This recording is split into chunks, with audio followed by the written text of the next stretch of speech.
रामायणी सीतायनी का महाकाव्य का कसौटी जो है, एक वो देख लेते हैं हम लोग। रामायणी सीतायन जो है,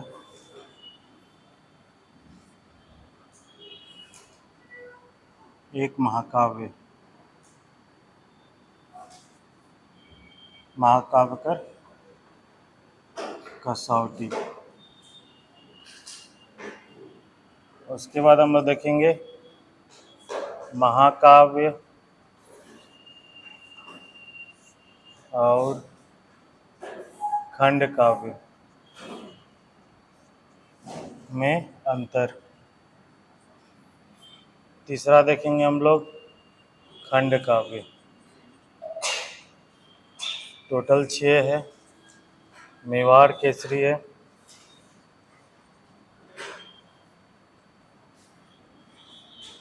विप्लवी महान है, भगवान एक पूरब के, लौह कुश चरित, वीर राघव चरित। उसके बाद नल दमयंती। नल दमयंती देखेंगे। ये 6 खंड काव्य को हम लोग देखेंगे इसमें। ठीक है, आज सबसे पहले हम लोग देखेंगे, 2-4 मिनट देखते हैं। और कुछ कोई लिखा है क्या? कोई लिखा है कुछ? इसमें देखेंगे पहले रामायणी सीतायन है, एक महाकाव्य का कसौटी में कैसे उतरता है उसको देख लेते हैं। इसी के अनुरूप किसी का भी अगर कसौटी में पूछेगा ना खंड काव्य का, इसी के अनुरूप कर देना। एक इसको लिखा दे रहे हैं, इसी के अनुरूप बाकी को भी कर लेना। ठीक है, आज ये सब हम लोग देखेंगे, जहाँ तक होता है देख लेते हैं, बाकी कल इसको हम लोग फिनिशिंग टच देंगे।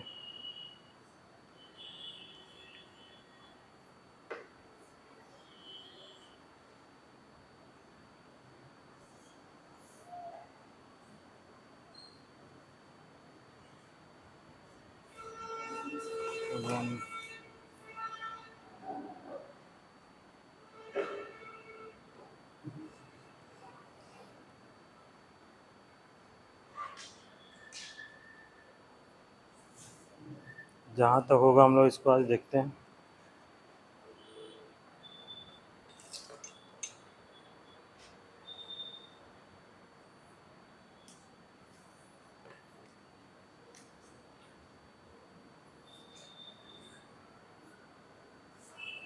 दो 3 मिनट रुक जाते हैं, और कोई आएगा तो। सुबह कितना भी जल्दी करो तो लेट हो ही जाता है। और मेंस देने वाले जीएस का कैसा चल रहा है? जीएस की तैयारी कैसा चल रहा है? मेंस देने वाले लोग, तुम दे रही है? तुम दे रही है मेंस? खुशबू दे रही, रेनू दे रही है। इधर रूबी, क्या नाम है, क्या नाम था तुम्हारा? रजनी, तुम दे रही है? तुम लोग दे रही है? मीन्स दे रही है? नहीं, तुम दे रही है।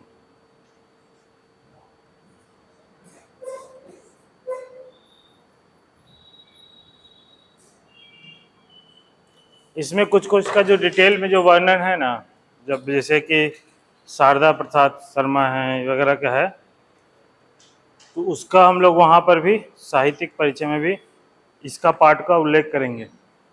ठीक है, वो पूरा सर्ग में है। तो हम सोच रहे हैं ना कि इन लोगों का जितना भी एक कलेक्शन तुम लोग को दे देंगे एक साथ इसमें। हाँ बिल्कुल करेंगे, हम देंगे। हम इसमें अभी इसलिए नहीं दे रहे हैं ना कि ये कभी तुमको अगर हम नोट्स दे देते हैं ना तो आराम से समझ में आ जाएगी। इसको अच्छे से कलेक्शन करके सबका एक साथ हम दे देंगे। जितना हमको लिखाने वाला पार्ट लिखा दे रहे हैं, और जहाँ जहाँ जैसे मेवाड़ केसरी में क्या है, विप्लवी प्रधान में क्या है, जैसे विप्लवी महापुराण में तुम्हारा 1857 वगैरह ठाकुर विश्वनाथ शाही के समय का पूरा वर्णन है, तो वो कैसे कैसे 4 भाग में डिवाइडेड है उसका पूरा डिटेल दे देंगे, उसी में से छांट के लिख लेना, समझा।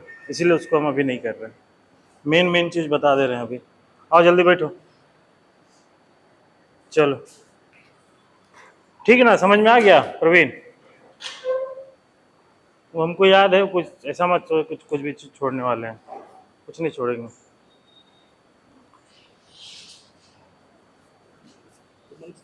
Morning morning.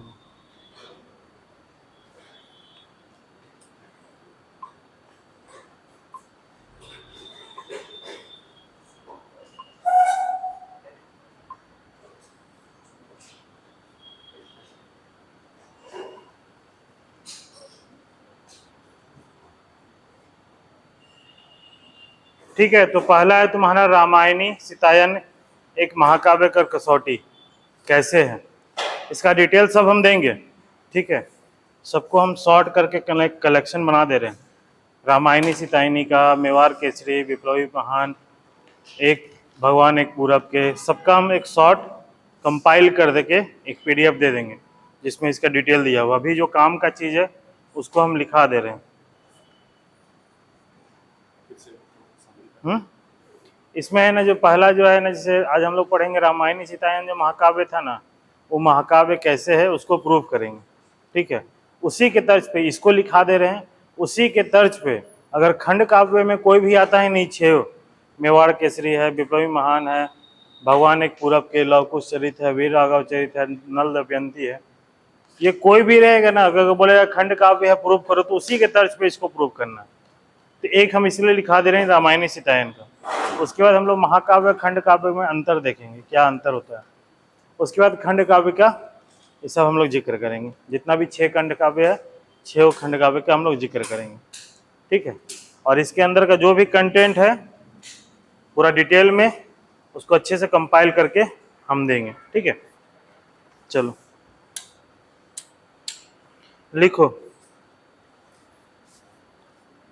रामायणी सीतायन महाकाव्य की कसौटी में अंडरलाइन दो, हेडिंग डालो।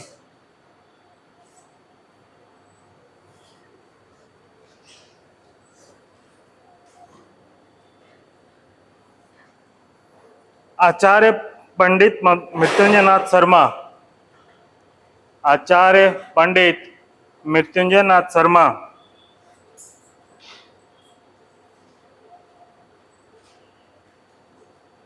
द्वारा रचित महाकाव्य, आचार्य मृत्युंजय नाथ शर्मा द्वारा रचित महाकाव्य रामायणी सीतायन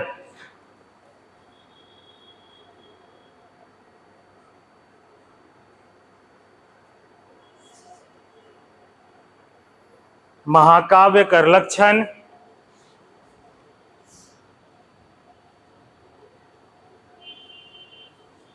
संबंधी महाकाव्य कर लक्षण संबंधी कसौटी पर ई लखे खड़ा उतरेला,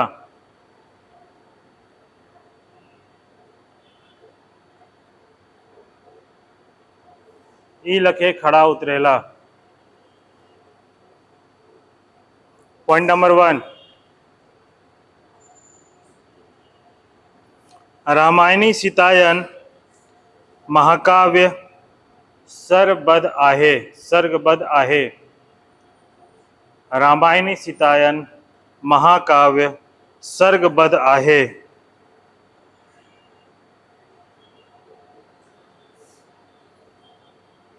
इकर सर्ग कर संख्या 24 आहे।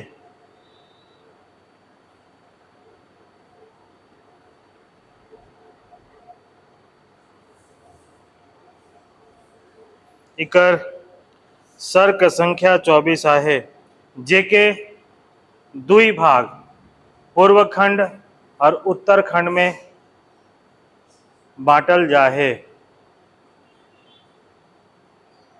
जेके दुई भाग उत्तरखंड पूरब खंड और उत्तरखंड में बांटल जा है।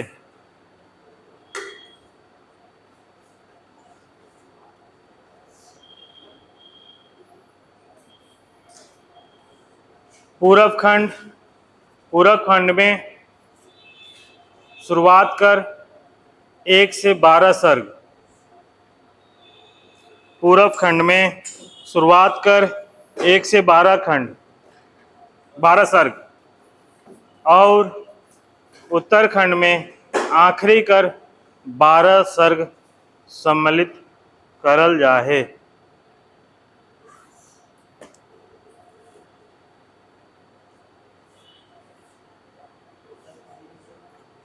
उत्तरखंड में आखिरी कर 12 सर्ग के सम्मिलित करल जा है।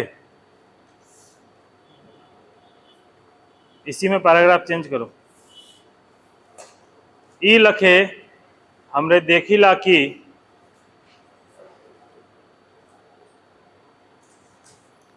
महाकाव्य कर प्रमुख लक्षण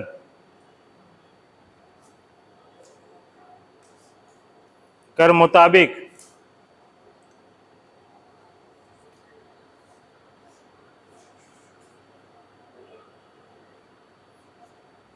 महाकाव्य कर प्रमुख लक्षण के मुताबिक इकर में न्यूनतम ई महाकाव्य न्यूनतम 8 सर्ग और अधिकतम 30 सर्ग कर मान्यता का पूरा करत है।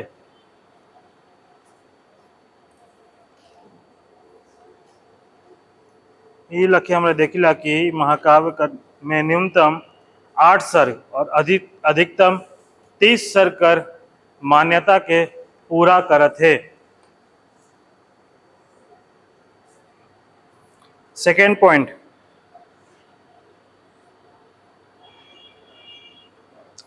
सर्ग कर अंत में, सेकेंड पॉइंट, सर्ग कर अंत में प्रायः भावी कथा कर सूचना मिलेला। सर्ग कर अंत में प्रायः भावी कथा कर सूचना मिलेला। जैसे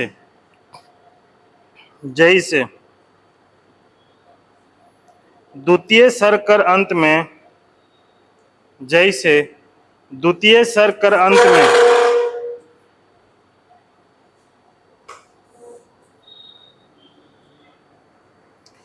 सीता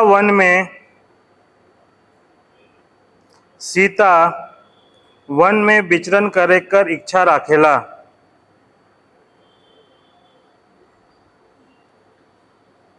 द्वितीय सर्ग कर अंत में सीता वन में विचरण करे कर इच्छा राखेला, जे भावी कथा कर अग्रिम सूचना आहे।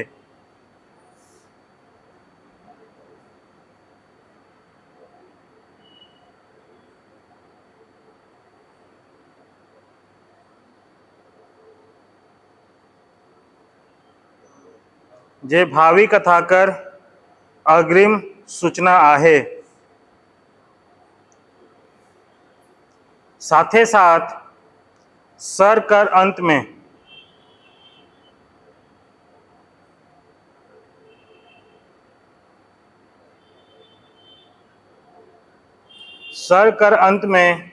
छंद कर बदलेक भी एगो प्रमाण आहे। साथे साथ सर्ग कर अंत में छंद कर बदलेखो एगो प्रमाण आहे।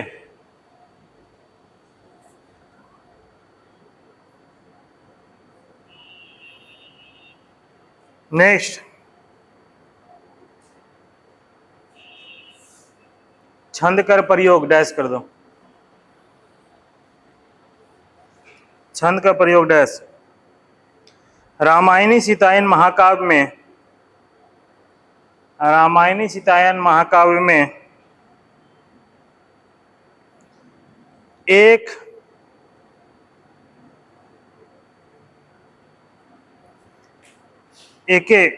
एके छंद कर प्रयोग रामायणी सीतायन महाकाव्य में एक सर्ग में एके छंद कर प्रयोग।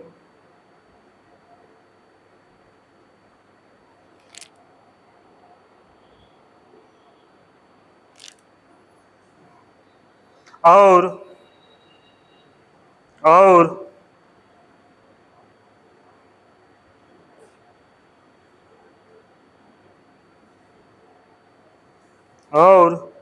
कई छंद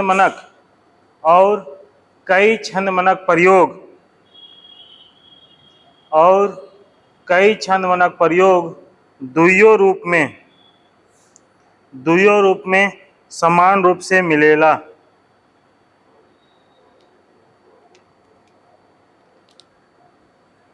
जैसे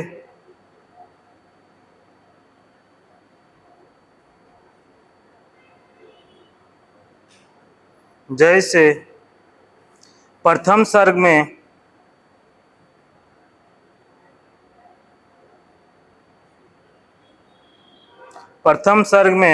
शार्दूल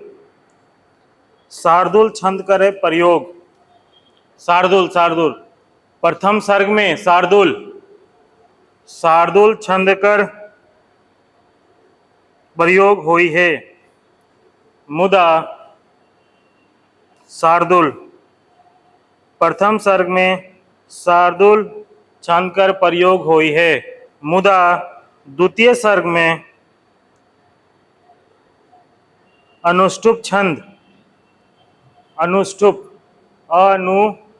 पेटकटा स का आधा स टुप अनुष्टुप छंद सबको हम बता देंगे बाद में, कौन कौन छंद का कैसे हम लोग पकड़ते हैं बता देंगे। अनुष्टुप छंद और चंपक माला छंद कर प्रयोग हुई है।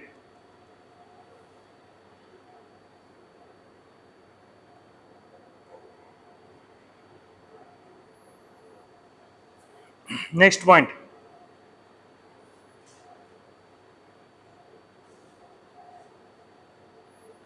नायिका प्रधान। नेक्स्ट पॉइंट, नायिका प्रधान महाकाव्य होए के कारण। नायिका प्रधान बोले थे ना, नायक या नायिका, नायक कैसा होना चाहिए महाकाव्य में?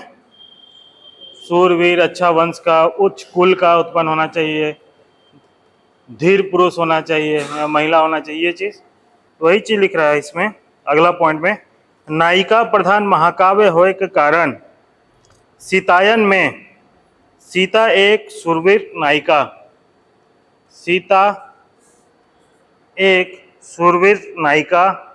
कौमा उच्च कुल में उत्पन्न, कौमा क्षत्रिय और धीरोदात्त आदि गुणों से संपन्न है। नायिका प्रधान महाकाव्य होए के कारण सीतायन में सीता एक शूरवीर नायिका, कौमा उच्च कुल में उत्पन्न, कौमा क्षत्रिय और धीरोदात्त आदि गुण से संपन्न रहे आहे।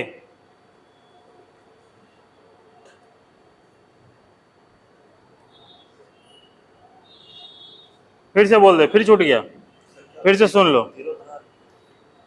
नायिका प्रधान महाकाव्य होए के कारण, ठीक है, सीतायन में सीता एक शूरवीर नायिका, कौमा उच्च कुल में उत्पन्न, कौमा क्षत्रिय और धीरोदात्त आदि गुण से संपन्न आहे।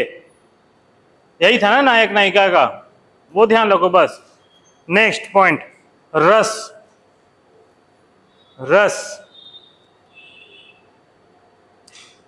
प्रस्तुत काव्य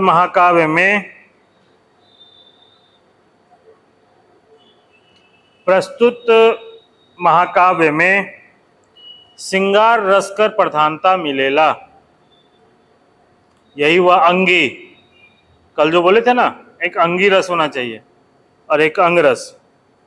तो श्रृंगार रस कर प्रधानता मिलेला और अन्य रस गौण रूप से मौजूद आहे। अन्य रस गौण रूप से मौजूद आहे।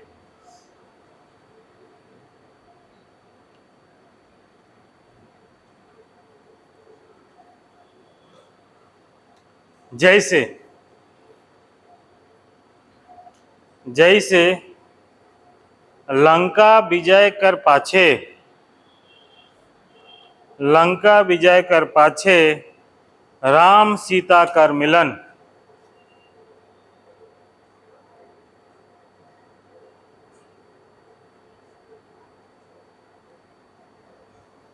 श्रृंगार रस के प्रदर्शित करेला।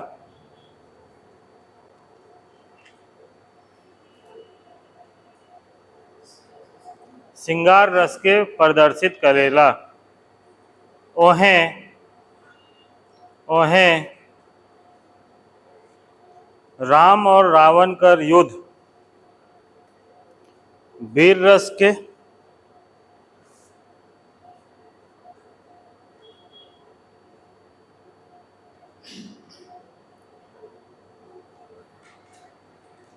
और राम अपन प्रजा कर प्रति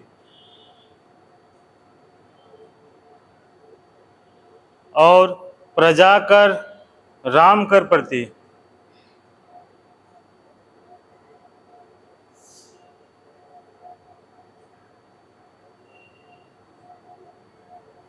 श्रृंगार के साथे साथ भक्ति रस के भी दिखाएला। यहाँ जो राम और प्रजा के प्रति जो प्रेम उत्पन्न हो रहा है, ये भी एक प्रकार का श्रृंगार रस है, ठीक है।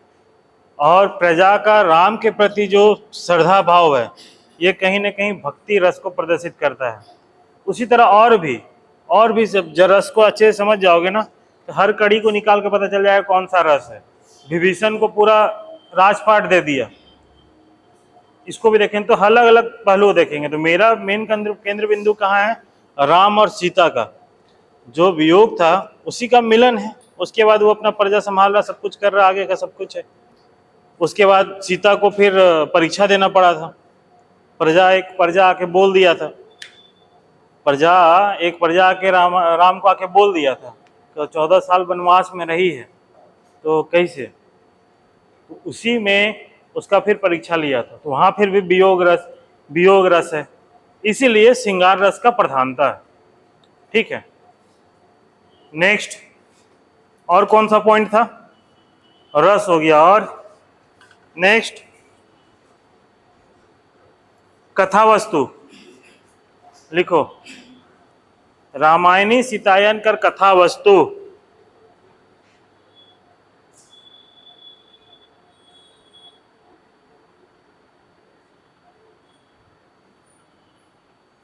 कथा वस्तु ऐतिहासिक से कहीं ज्यादा पौराणिक अवश्य आहे। ऐतिहासिक से कहीं ज्यादा पौराणिक अवश्य आहे। साथे साथ ऐतिहासिक से कहीं ज्यादा पौराणिक आहे।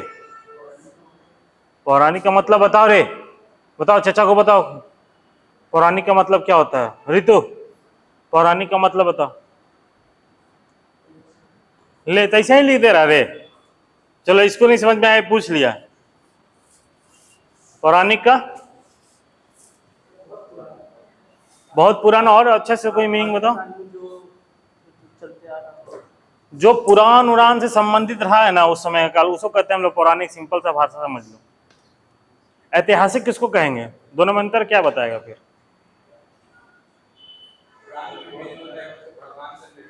हाँ, इसलिए पौराणिक। और इतिहास को क्या बोलेगा?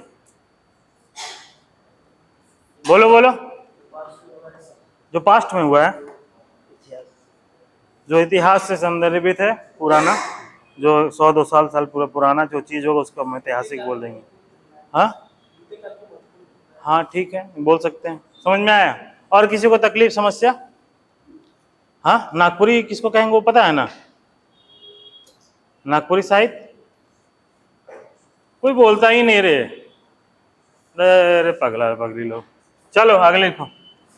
हाँ, कथा वस्तु में क्या हुआ कि रामायणी सीतायन महाकाव्य कर कथा वस्तु ऐतिहासिक से कहीं ज्यादा पौराणिक अवस्था है, साथ ही साथ लोक प्रसिद्ध और सज्जन आश्रितो आहे।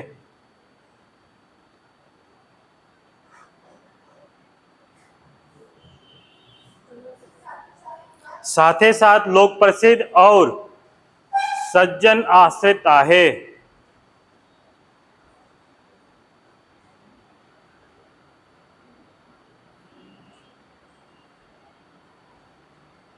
नेक्स्ट मंगलाचरण ई महाकाव्य कर शुरुआत। ई महाकाव्य कर शुरुआत मंगलाचरण से हुई है।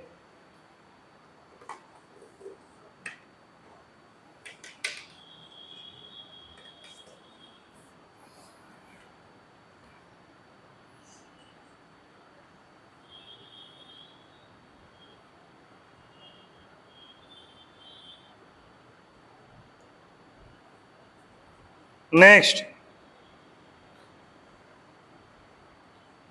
महाकाव्य करनाव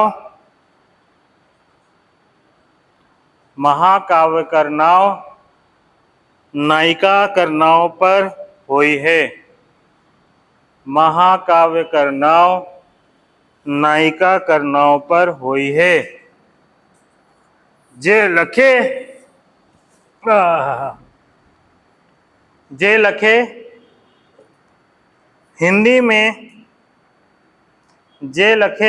हिंदी में नायिका प्रधान महाकाव्य कामायनी आहे। जे लखे हिंदी में नायिका प्रधान महाकाव्य कामायनी आहे, ओहे लखे नागपुरी में नायिका प्रधान एकमात्र महाकाव्य रामायणी सीतायन आहे।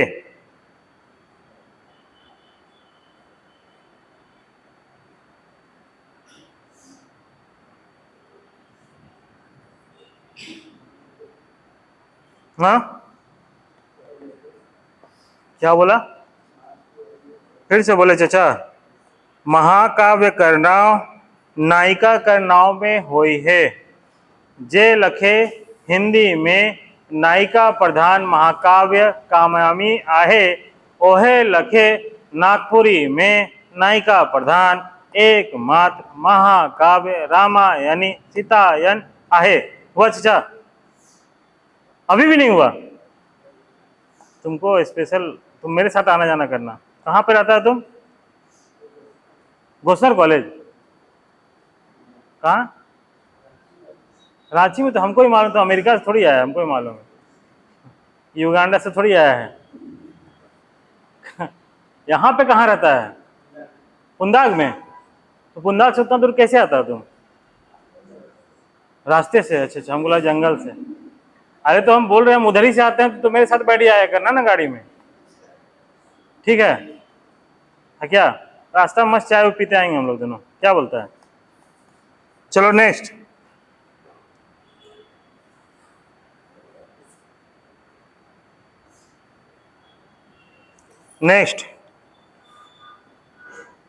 इकर एगो विशेषता अलंकार का रूप में देखल जा सकेला। इकर एगो विशेषता अलंकार का रूप में देखल जा सकेला।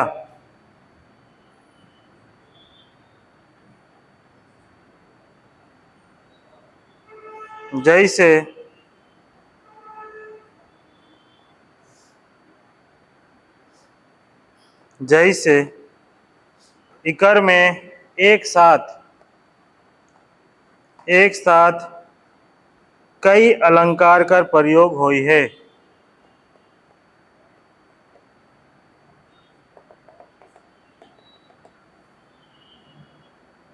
डैश अनुप्रास। अलंकार किसी को पता है क्या होता है? नहीं। अनुप्रास, कौमा, यमक,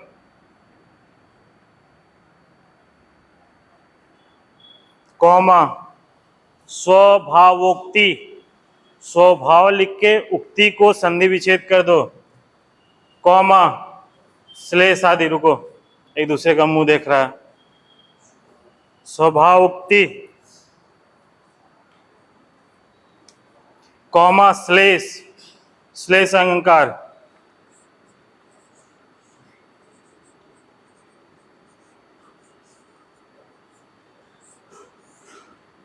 कौमा, ये सब जब भी लिखोगे ना, इसका बदला हुआ रूप मत लिखना, ऐसे भी लिख दो चलेगा, आदि,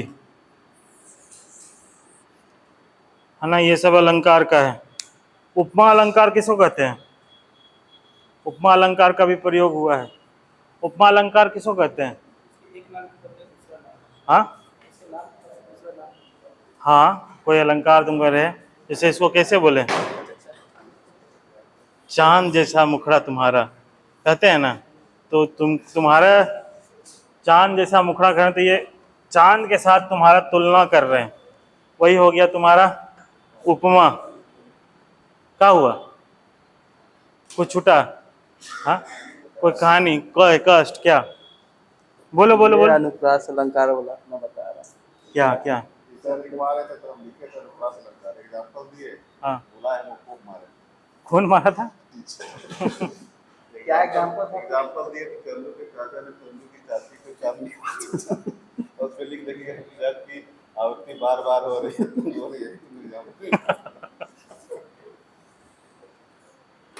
ठीक है, चलो। तो इस प्रकार ये साबित होता है कि अलंकार है।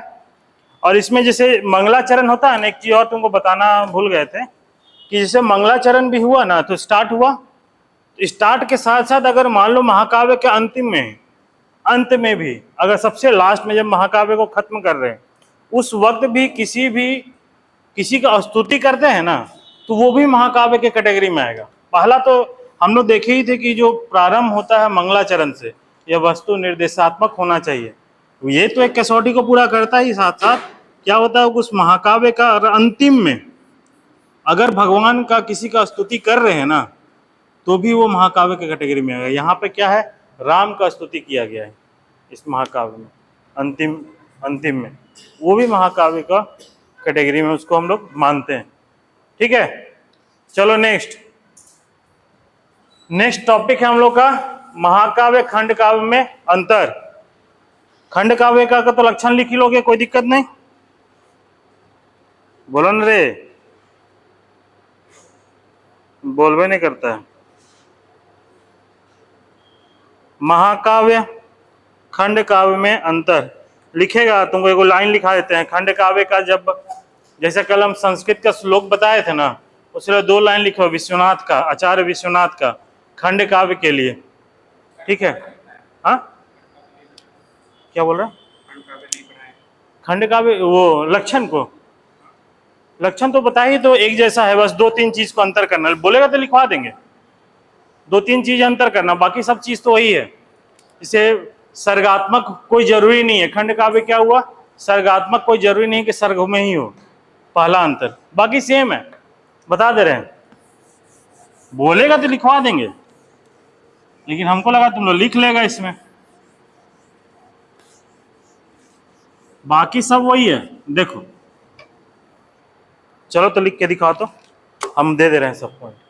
चलो, पहला लक्षण, चलो तो अपने शैली में लिखो। तो लक्षण पहला है सर्गात्मक, सर्गबद्ध, कोई जरूरी नहीं है, कोई जरूरी नहीं।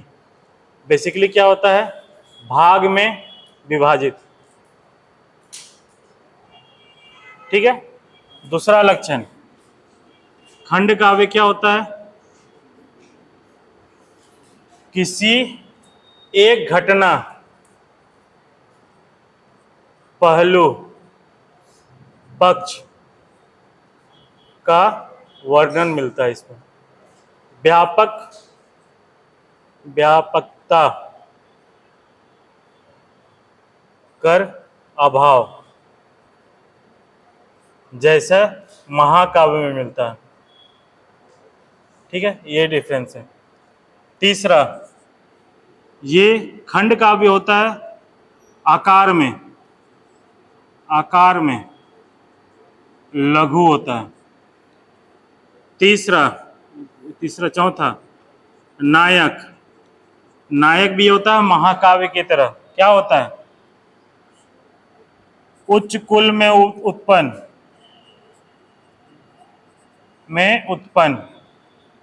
ठीक है। उसके बाद क्षत्रिय बोलो, ठीक है।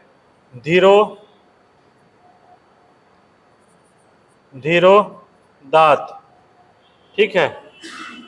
हाँ, धीर उदात्त, धीर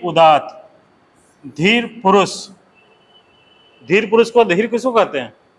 धीर पुरुष, धीर उदात्त। धीर पुरुष को किसको कहते हैं?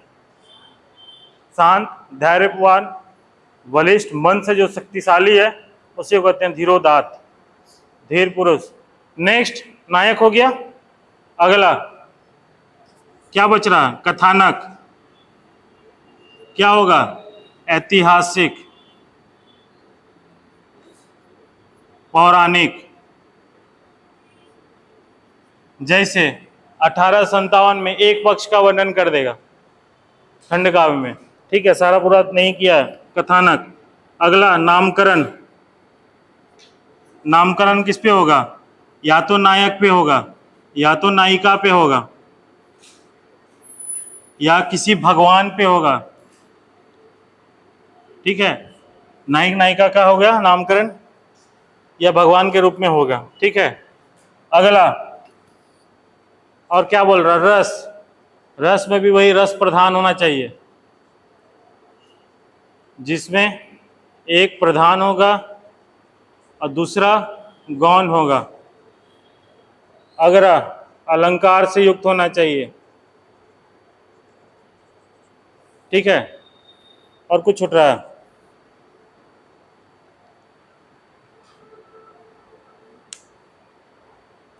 सब कुछ एक जैसा होता है महाकाव्य का जैसे ही, बस एक दो चीज अलग है। इसका आकार देख लो, इसका आकार जैसे रामायण सीता, इन पूरा वर्णन है पूरा सर्ग में। अगर देखा जाए तो राम सीता को जो वनवास हो गया, हरण वगैरह हो गया, लंका युद्ध वगैरह, सब चीज का वर्णन मिलेगा, वो हो गया महाकाव्य।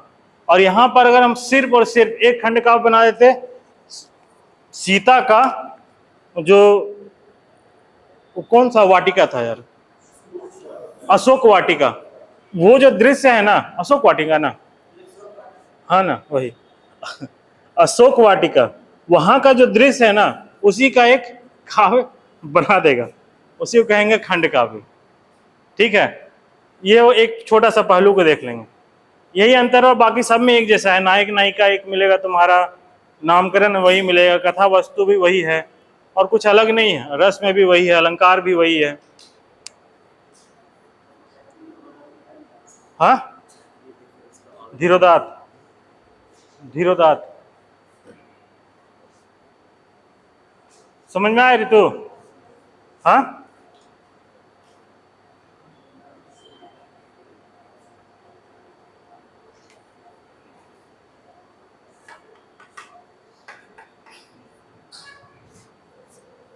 तो इसका जब भी लक्षण बताओगे तो आचार्य विश्वनाथ का एक श्लोक है, 2 लाइन का लिख लेना।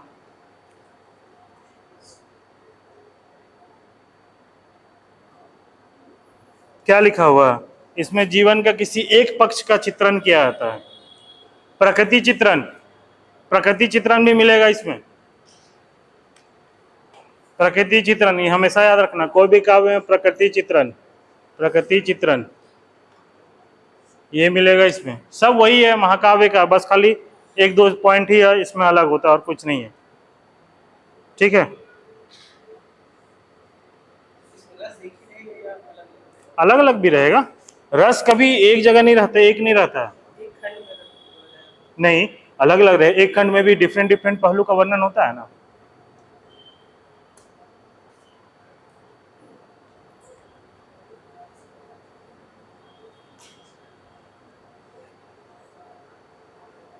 लिख लिया इसको? लिखा? बहुत आज मस्ती कर रहे हो। लिखा? चलो, लिख लिया सब कोई? दीदी लोग लिखिए। हाँ, किसा तुम बाइक में आता है? नहीं तो हम उधर ही से आते हैं। तो जाने में ड्यूटी जाता है? कहाँ जाता है ड्यूटी? गुमला? जहाँ पे हम रहते हैं वहीं पे ड्यूटी करते हैं। किस में ड्यूटी करता है? अच्छा अच्छा। फिर अभी तुम यहीं लाइब्रेरी में बैठता है कि जाता है? क्लास करते हैं शाम शाम में जाता है, तो रात में नाइट ड्यूटी वहाँ रहता है तुम्हारा? अच्छा अच्छा, बहुत बढ़िया। सुंदाग में कहाँ पर है? हाँ? सुंदाग में साइंस सिटी कौन सी? साइंस सिटी तो है। हाँ हाँ, साइंस सिटी ओ, ठीक है चलो लिखो। हाँ, प्रकृति चित्रण। हाँ बोलो बोलो। ये खंड काव्य किस प्रकृति का है, वो की प्रकृति का? प्रकृति का। प्रकृति चित्रण में हमेशा याद रखना, प्रकृति चित्रण जब भी होगा ना, कोई भी काव्य, उसमें प्रकृति चित्रण होगा ही होगा जनरली। ये हर में मिले ना मिले कोई गारंटी नहीं है, कोई जरूरी नहीं है, कोई जरूरी नहीं है कि इसीलिए इसको ना पूरा स्ट्रॉन्ग पॉइंट के रूप में नहीं देखते हैं। लेकिन अगर थोड़ा सा भी प्रकृति का वर्णन है, जैसे रामायणी सीतायनी में पूरा भरपूर वर्णन है ना, पशु पक्षी जीव जंतु जंगल सब चीज का वर्णन है, उसी को कहते हैं प्रकृति चिंतन। लेकिन खंड काव्य में कोई कोई खंड काव्य में तुमको वर्णन नहीं मिलेगा, कोई कोई में नहीं मिलेगा। तो कोई जरूरी नहीं है कि इसको एकदम पूरा हम स्ट्रॉन्ग पॉइंट के रूप में लिखे, लेकिन जहां उसका वर्णन है उसको इसमें डाल देना। प्रकृति चित्रण का मतलब ये होता है वही प्रकृति, नेचर, नेचर में जो जो लोग हैं उसका वर्णन। बहुत अच्छा वर्णन किया है कवि। अगर श्लोक अगर उसको देखोगे ना, पद देखोगे या कविता का कोई पद देखोगे, इतना बेहतरीन वर्णन होता है, तब उसमें तुमको असलियत पता चलेगा। जब हम लोग अगर उससे रिलेटेड वन केवरा में कुछ होगा ना, तब वहां बताएंगे देखो प्रकृति चित्रण का कितना अच्छा प्रयोग किया गया है। और कवि अगर प्रकृति चित्रण का प्रयोग कर रहा है ना, कवि कोई भी कवि अपना साहित्य में प्रकृति चित्रण का, तो वो एक बहुत ही व्यापक मीनिंग को लेके चलता है, बहुत ही व्यापक मीनिंग को लेके चलेगा। यहाँ बोल देगा नदी नाला या कुछ भी चीज का वर्णन कर, बस वहीं तक सीमित नहीं कर रहा, उसका ऊपर का पहलू और नीचे का पहलू दोनों को जोड़ोगे ना तो बहुत व्यापक मीनिंग उससे निकल के आता है। वहीं से रस भी निकल के आएगा, रस जो बोलते हैं रस का पता चलेगा उसी से कि कवि किस रस में लिखना चाह रहा है, प्रकृति चित्रण से भी। इसलिए बहुत इंपॉर्टेंट है ये, ठीक है। चलो लिखो नेक्स्ट। नेक्स्ट इसमें अंतर को कुछ लिखा है कि छोड़ दें? अंतर लिख लोगे? हाँ अच्छा, हम ये लिखा रहे थे ना, लिख लो तो पहले इसमें विश्वनाथ का। अगर रट सकते हो तो रट लेना, नहीं रटोगे तो दूध भात, दूध भात समझ के। राजेश जी सुनो, हेलो हेलो,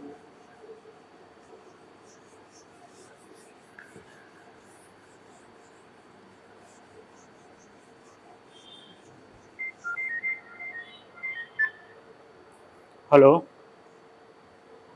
हाँ ये सर गुड मॉर्निंग सर। हाँ मैं एक्चुअली सर क्लास में ले रहा हूँ। हाँ तो आप कितने बजे मिलेंगे? अच्छा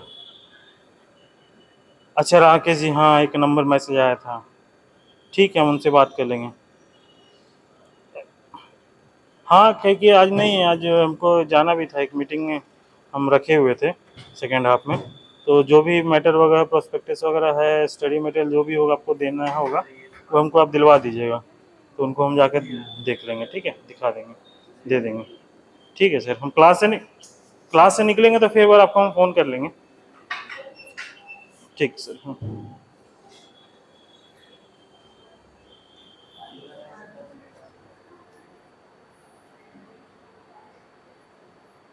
आचार्य विश्वनाथ प्रथम काव्य शास्त्री थे जो खंड काव्य कर संबंध में लक्षण बताए थे। याद रखना, जब भी खंड काव्य लिखोगे तो ये लाइन लिख देना, आचार्य विश्वनाथ प्रथम काव्य शास्त्री थे जो खंड काव्य के विषय में लिखे हैं। क्या लिखे हैं वो देखो, काव्यम सर्ग,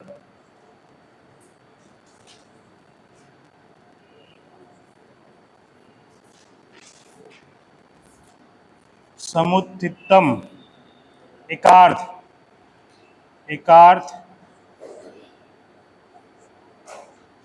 प्रवण्य, पद्यय, संधि, समग्र,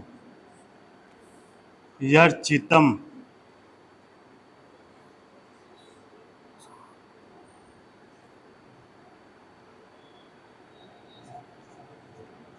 खंड काव्यम भवेत एक,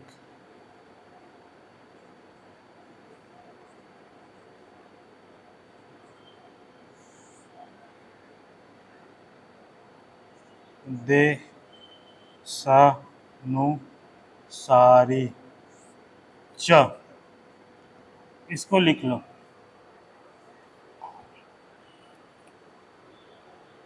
काव्यम सर्ग समुत उत्थितम,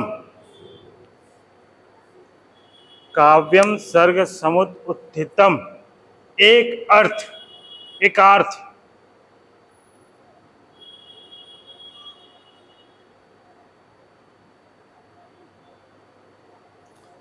प्रवन्य, पद्यय, संधि, समाग्र, यर्चितम, खंड काव्यम भवेत काव्य अस्मेकम, समाग्र यर्चितम, देशानुसारी च, देश अनुसारी च,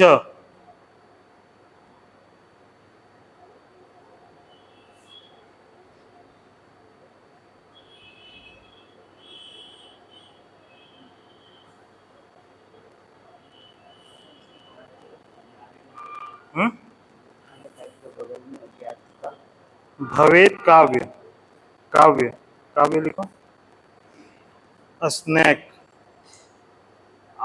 आधा स, नय क, देश अनुसारिणी, अनुसारी, देशानुसारी, वही हो गया, देशानुसारी च, मीन्स और,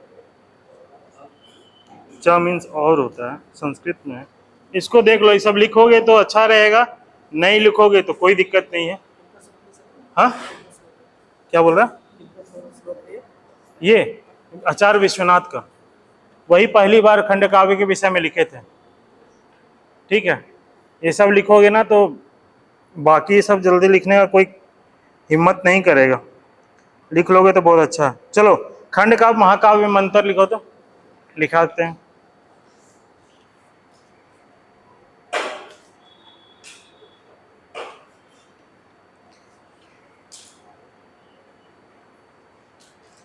खंड काव्य में और महाकाव्य में ओहे अंतर होएला। खंड काव्य और महाकाव्य में ओहे अंतर होएला, जे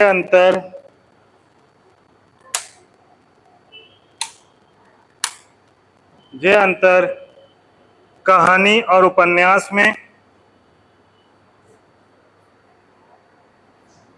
जे अंतर कहानी और उपन्यास में या या एकांकी एकांकी और पूर्वकालिक घटना में होएला।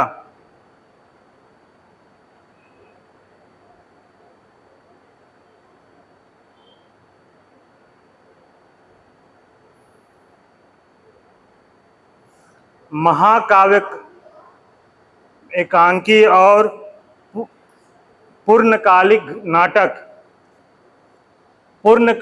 नाटक में होएला। महाकाव्य कर लघु रूप महाकाव्य कर लघु रूप खंड काव्य होवेला। महाकाव्य कर लघु रूप खंड काव्य होवेला। से ले प्राय खंड काव्य में हो। से ले प्राय खंड काव्य में हो ओहे तत्व रहेला जे महाकाव्य में होएला। से ले प्राय खंड काव्य में ओहे तत्व रहेला जे महाकाव्य में होवेला।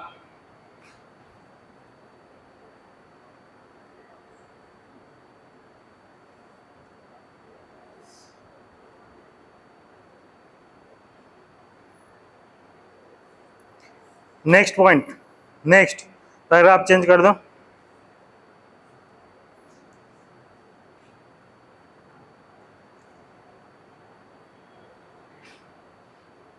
इकर अलावे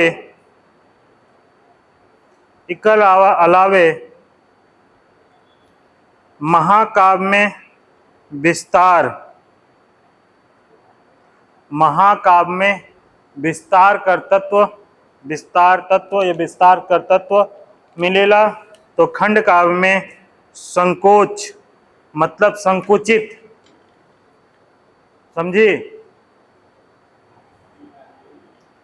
महाकाव्य में विस्तार का तत्व मिलेगा, विस्तार पूर्वक वर्णन मिलेगा।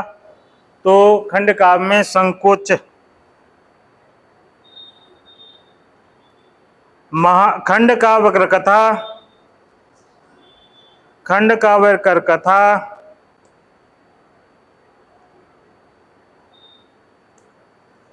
जीवन कर कोनो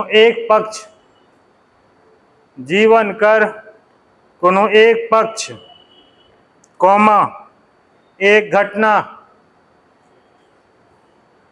या एक परिस्थिति विशेष से संबंधित रहेला।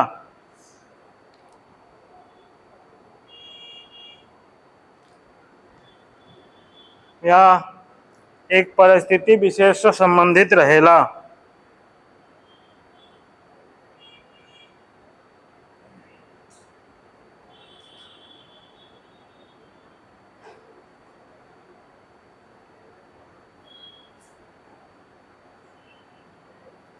नेक्स्ट पैराग्राफ, इकर में या खंड काव्य में प्रासंगिक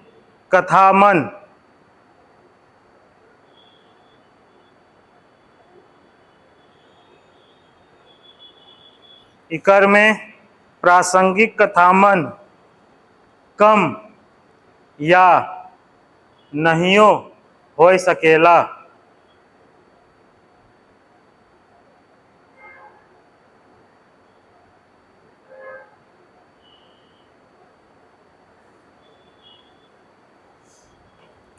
नेक्स्ट, कथा ऐतिहासिक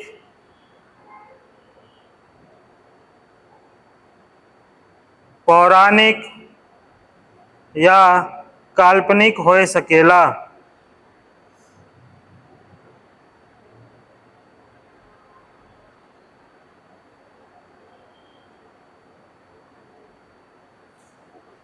नेक्स्ट,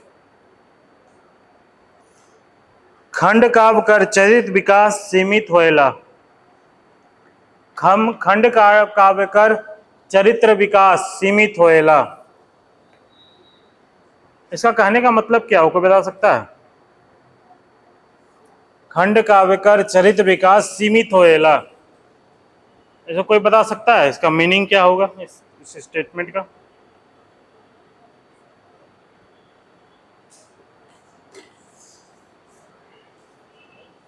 खंड काव्य कर चरित्र विकास सीमित होएला मतलब क्या है इसका?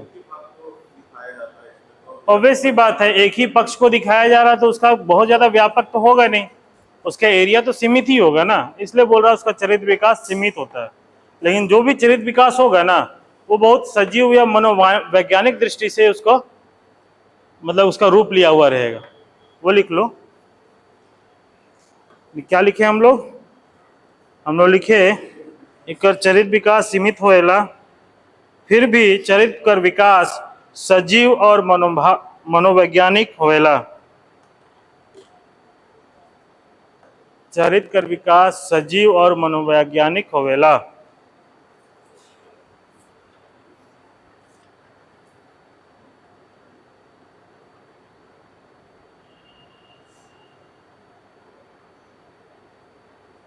नेक्स्ट लिखो,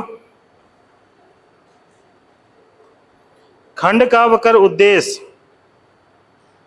खंड काव्य के उद्देश्यों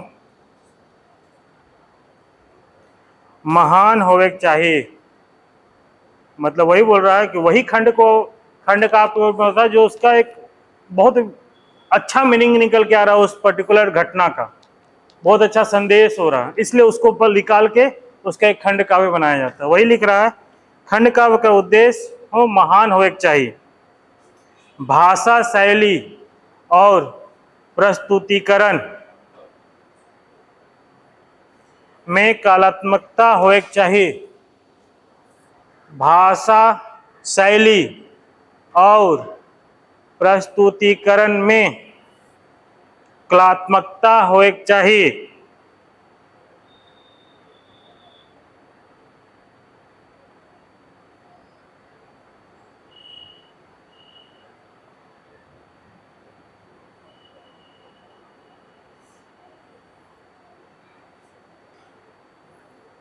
अगर भावानुकूल छंद विधान खंड काव्य में रही तो खंड काव्य कर रोचकता। अगर भावानुकूल छंद खंड काव्य में रही तो खंड काव्य कर रोचकता और सौंदर्य में वृद्धि हो जाएला।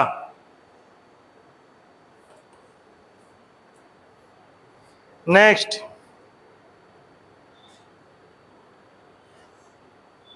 इकर अलावे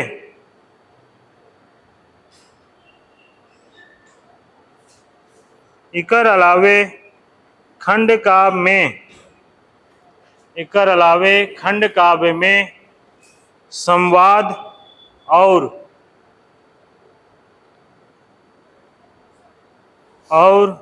देश काल वातावरण कर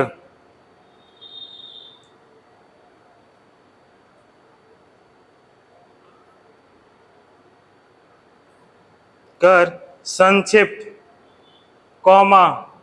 रोचक स्वाभाविक और परिस्थिति के अनुकूल होवे चाहिए। इकर अलावे खंड काव्य में संवाद और देश काल वातावरण कर संक्षिप्त रोचक स्वाभाविक और परिस्थिति कर अनुकूल योजना होवे चाहिए।